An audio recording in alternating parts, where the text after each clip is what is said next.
అందులో కింద వరకు చేయాలి. ఇది కొయ్యల పైన చేయాలా, పై నుంచి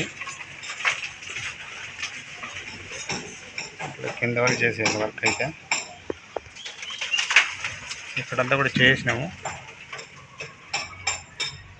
ఇక్కడ పైప్ వర్క్ జరుగుతుంది, ప్లంబింగ్ వర్క్.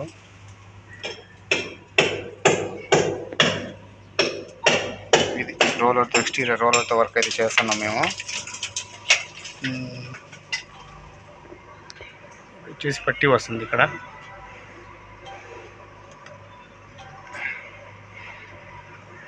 అంతే, ఈ సైడ్ మాత్రం సార్వకాయలు ఉన్నాయి కాబట్టి వైట్ వాష్ అయితే చేయడం జరుగుతుంది ఎక్స్టీరియర్లో.